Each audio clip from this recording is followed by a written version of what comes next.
The darkness in the room felt different tonight. It wasn't the usual absence of light. It was something more tangible, more sinister.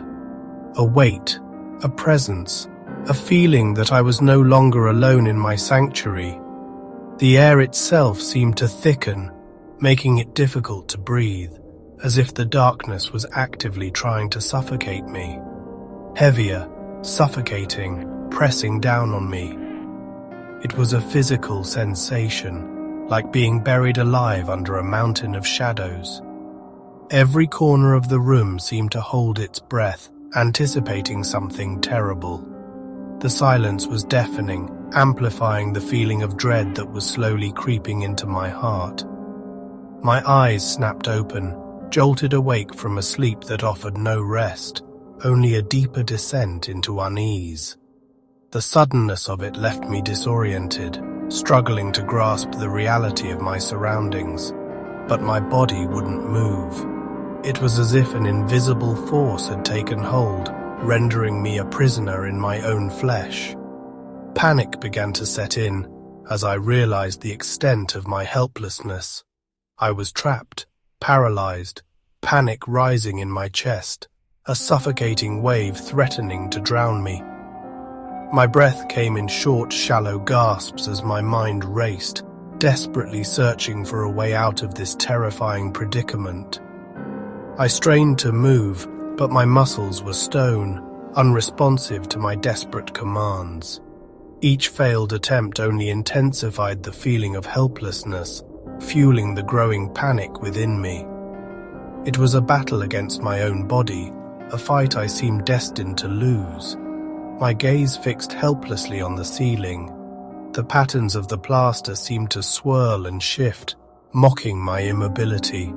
I was a prisoner in my own bed, a silent observer in a nightmare unfolding around me. Then, a shift in the shadows caught my eye, a subtle movement in the periphery that sent a shiver down my spine. It was barely perceptible, a fleeting glimpse of something not quite right, but it was enough to shatter the illusion of normalcy and confirm my deepest fears. In the far corner, where the darkness always seemed to linger, something was changing. The darkness gathered, coalescing into a denser, more menacing presence. It was as if the shadows themselves were alive, drawn together by some unseen force, preparing to unleash something terrible upon me, pulling itself into a form darker than night. A shape began to emerge from the swirling shadows, a silhouette against the backdrop of the already oppressive darkness. It was a figure of pure dread, a manifestation of my deepest fears taking shape before my very eyes. A tall, faceless silhouette emerged, its form both familiar and utterly alien. It was a being of pure shadow, devoid of any discernible features, yet radiating an aura of malevolence that chilled me to the bone, impossibly stretching toward the ceiling. Its height defied logic, its form elongated and distorted, as if it were a creature from another dimension, struggling to maintain its shape in our reality. My heart hammered, blood roaring in my ears, a deafening symphony of fear that threatened to overwhelm my senses. Every instinct screamed at me to run, to escape, but my body remained stubbornly unresponsive, trapped in its paralyzed state. This was no dream. The terror was too real. The cold sweat on my skin, the pounding in my chest, the sheer, unadulterated fear that gripped my soul. These were not the sensations of a mere nightmare. This was something far more sinister, something that had crossed the boundary between dreams and reality. The figure stepped forward, silent, gliding across the floor with an unnatural grace that defied the laws of physics. Each step brought it closer, each movement amplifying the sense of dread that filled the room. Its attention locked onto me. I could feel its gaze, though it had no eyes, a palpable sense of being watched, scrutinized, judged. It was as if my very soul was being laid bare before this faceless entity. It wore a wide-brimmed fedora, casting its face in an even deeper shadow, obscuring any hint of identity or emotion. A detail burned into my mind, an indelible mark etched into my memory, a symbol of the terror that was unfolding before me. The Hat Man, the legend whispered about online, in hushed tones on late-night forums, a boogeyman of the digital age, a figure relegated to the realm of urban legends and campfire stories, was now standing in my room. The stories, the warnings, the shared experiences of countless others, they all coalesced into a terrifying reality, confirming the existence of something I had always dismissed as mere fantasy. The air grew colder, dread washing over me, a chilling wave that extinguished any remaining embers of hope. The temperature plummeted, as if the very presence of this entity was sucking the warmth from the room. I was utterly helpless before something ancient and unknown, a force beyond my comprehension, a being that existed outside the boundaries of human understanding. I lay pinned to my mattress, a helpless offering to this silent intruder. As the faceless man simply watched, his presence a suffocating weight, his silence more terrifying than any scream. Time warped, each second an eternity, stretching out into an unbearable expanse of fear and uncertainty. The normal flow of time seemed to have ceased, replaced by a distorted perception where every moment was amplified, every breath a struggle. What did it want? Why was it here? What purpose did I serve in this terrifying tableau? No answers came, only the oppressive silence and the unwavering gaze of the Hat Man. Only the chilling realization that I was not alone, that my sanctuary had been breached, and that something malevolent was now sharing my space. The Shadow Man didn't need to touch me. His power lay not in physical contact. His presence alone was a violation of my safest space, a corruption of the sanctuary I had always taken for granted. I closed my eyes, hoping he'd vanish, praying that this was all a nightmare, a figment of my overactive imagination. But the image was burned into my mind, seared into my consciousness with the intensity of 1,000 suns. A silent sentinel of my deepest fears, a constant reminder of the darkness that lurked just beyond the veil of reality. The Hat Man stood watch, a silent guardian of the shadows, a harbinger of dread, forever etched into the landscape of my nightmares. A living nightmare in the corner of my room, a constant presence that would forever haunt my waking hours and invade my dreams. My story, the one I'm about to share, is just one of thousands, perhaps even tens of thousands. A chilling shared nightmare that seems to transcend geographical boundaries, spanning continents and generations. It's a phenomenon that defies easy explanation. From the bustling cityscapes of Japan to the quiet, seemingly safe suburban neighborhoods of America, people wake up paralyzed, gripped by an inexplicable fear, confronted by a dark, featureless figure lurking in their rooms. The feeling of helplessness is overwhelming. What makes this so disturbing is that the details are eerily consistent. A tall, masculine silhouette, often described as being over 6 feet in height, an imposing presence that fills the room, absorbing the light around it, a void in the shape of a man, always with a wide-brimmed hat, casting an even deeper shadow over its obscured features. No face, no voice, nothing discernible, just a silent, unnerving, focused gaze, emanating from the void where a face should be. It's a gaze that feels invasive and predatory. He stands silently in corners, often found lurking at the foot of the bed, a silent sentinel, or positioned in doorways, simply watching, observing, a dark gatekeeper to the realm of sleep. This unsettling consistency, The repetition of these details across countless independent accounts makes the phenomenon profoundly disturbing. Cultures naturally attempt to interpret him differently. Demon, spirit, harbinger of ill fortune, a malevolent entity from another dimension perhaps. But the core description, the essence of the Hat Man, remains eerily the same, regardless of cultural background. A person in Brazil, in the heart of South America, might see the very same Hat Man as someone in Canada, thousands of miles away, without ever having heard each other's stories, completely isolated in their experience. The sheer scale of this global pattern suggests something far more significant, something more profound, than a series of random hallucinations or isolated incidents. Online forums and dedicated support groups overflow with countless people desperate for answers, seeking solace and validation in shared experiences, sharing chilling encounters marked by an overwhelming sense of pure, unadulterated evil, a palpable darkness that lingers long after the sighting, and a bone-deep, penetrating cold that seeps into the very marrow. These aren't just campfire ghost stories whispered in the dark. These are real experiences. They're deeply traumatic events that leave lasting emotional scars, impacting the lives of those who experience them in profound ways. The Hat Man is rapidly becoming a chilling piece of modern folklore, a digital age boogeyman, a terrifying mystery that continues to unfold in bedrooms worldwide, night after night, a silent invasion of our most private spaces.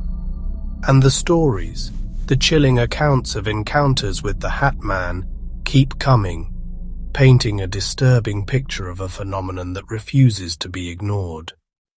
What exactly are shadow people? The very term conjures images of something sinister lurking just beyond our grasp. At their core, they're dark humanoid silhouettes. Imagine a figure formed of pure shadow, lacking detail, a void in the shape of a person.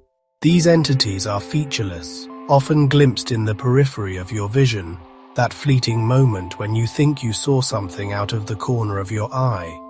They are typically vanishing when looked at directly, as if startled by your gaze, retreating back into the darkness from whence they came.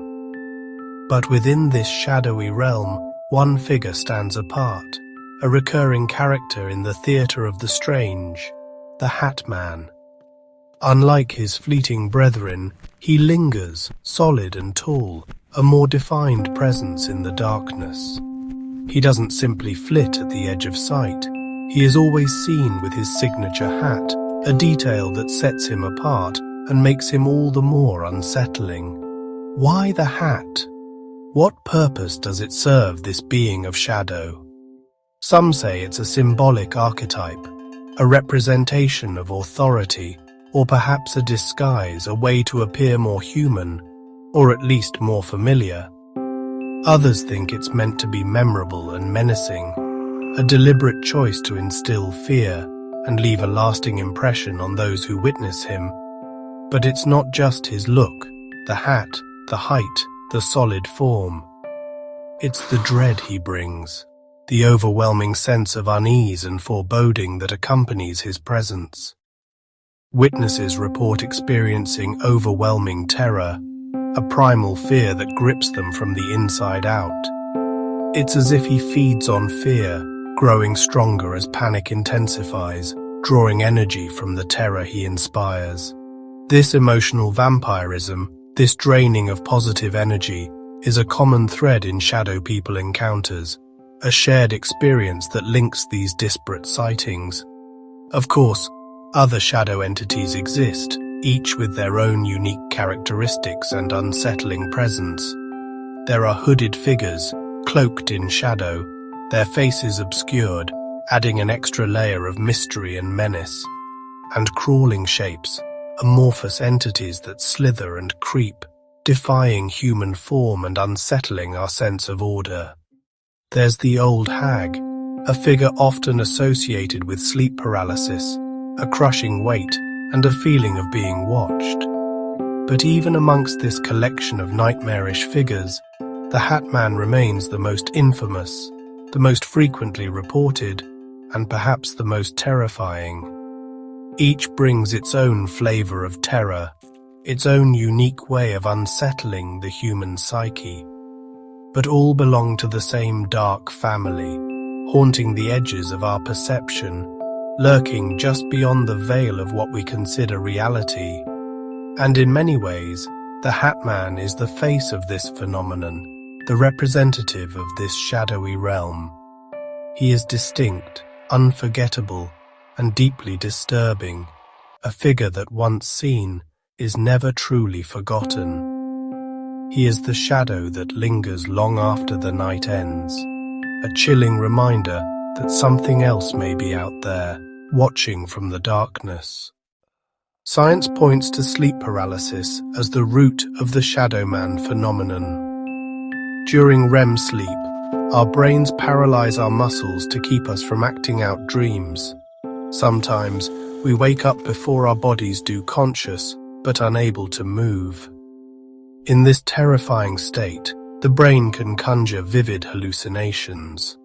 The Hat Man is thought to be a hypnagogic hallucination, a projection of our deepest fears. The amygdala, our fear center, is in overdrive, searching for threats and molding shadows into menacing forms. Pareidolia, the tendency to see patterns, amplifies the effect, turning ordinary objects into sinister figures. The hallucination vanishes as soon as movement returns. But science can't explain why so many people see the same tall man in a hat. The consistency of these sightings remains a mystery. Rational or not, the terror feels all too real. For those unsatisfied with science, the paranormal offers darker explanations. Some believe the Hat Man is a ghost, an earthbound spirit, perhaps a man doomed to wander, appearing to the vulnerable. Others see him as a demon, a non-human entity feeding on fear and despair during sleep paralysis. Witnesses describe a palpable external malevolence, an ancient intelligent evil. Some report physical phenomena, cold spots, strange noises, even the sensation of being touched or pressed down. These experiences go beyond simple hallucination, fueling belief in the demonic. Cultures worldwide have legends of nocturnal spirits, the German Alp, Babylonian Lilith, the Old Hag. The Hat Man may be the modern face of this ancient archetype, a timeless terror adapted for a new era. Whether ghost or demon, his goal remains the same, to terrify the helpless. What if the Hat Man isn't a ghost or a hallucination, but an interdimensional being? Some theorize our reality is just one layer in a vast multiverse, and sleep paralysis thins the veil between worlds. The Hat Man could be a resident of a parallel dimension, briefly visible when our consciousness shifts. His shadowy form might be a partial projection into our space. He could look very different in his own world. This theory bridges science, and the supernatural sleep paralysis triggers the encounter, but the entity is real. If true, what are their intentions? Are they curious, studying us, or feeding on our fear? The interdimensional theory opens a Pandora's box, suggesting our universe is stranger and more crowded than we imagine, and the walls of our reality may be thinner than we think. Most Shadow Man encounters are personal, but the search for proof continues. Paranormal investigators claim to have captured images, grainy photos, shaky videos of dark human-shaped shadows. Some footage shows a shadow darting across a hallway. Old photos reveal a tall figure lurking in the background. Skeptics argue these are tricks of light, camera glitches, or pareidolia. Yet, some historical images, predating digital manipulation, are hard to dismiss. No single photo is definitive, but the collection keeps the debate alive. The mystery endures, fueled by unsettling glimpses and unanswered questions. The most haunting question: what does the Hat Man want? He rarely interacts. He just watches, silent and menacing. Some believe he's an energy vampire, feeding on fear generated by his presence. Others see him as a harbinger, an omen of tragedy or death. Victims report negative events following sightings, casting him as a supernatural warning. Whether predator or messenger, his silence forces us to imagine the worst. Is he a hallucination, a real entity, or something else entirely? The lack of answers is his greatest weapon. In that silence, our imaginations conjure horrors beyond words. The stories keep coming, each adding to the chilling mosaic of the Shadow Man. A college student in Ohio woke paralyzed, the Hat Man looming by his desk, radiating curiosity and dread. A UK nurse saw him fully awake, standing in hospital corridors, his appearance often preceding a patient's death. For her, he became a modern Grim Reaper, a silent collector of souls. Shadow people aren't confined to bedrooms. They appear in basements, hospitals, lonely roads. A family in Pennsylvania was haunted by a hooded shadow, accompanied by cold, sulphurous air and whispering voices. Toys turned on by themselves, and the entity seemed attached to the house. These encounters show the phenomenon's complexity, sometimes a one-time visitor, sometimes a persistent force. The only constant a dark humanoid form and bone-chilling fear. The haunting continues, a silent epidemic science has yet to explain, and the darkness still watches. In the end, we stand at the edge of a mystery that defies explanation. Science offers sleep paralysis, but can't explain the Hat Man's consistency. The paranormal gives us demons and ghosts, but no proof. We're left with unsettling stories and lingering fear. Perhaps the truth is beyond our understanding, a glimpse into a greater complexity. The Hat Man may be a crack in our perception, an entity following rules we can't comprehend. The lack of answers is part of his power, keeping the door open for possibility. So next time you turn out the lights, you might glance at the dark corners of your room. Is it just your imagination or something more? The unseen truth is, we may never know. Have you seen the man in the hat? You are not alone.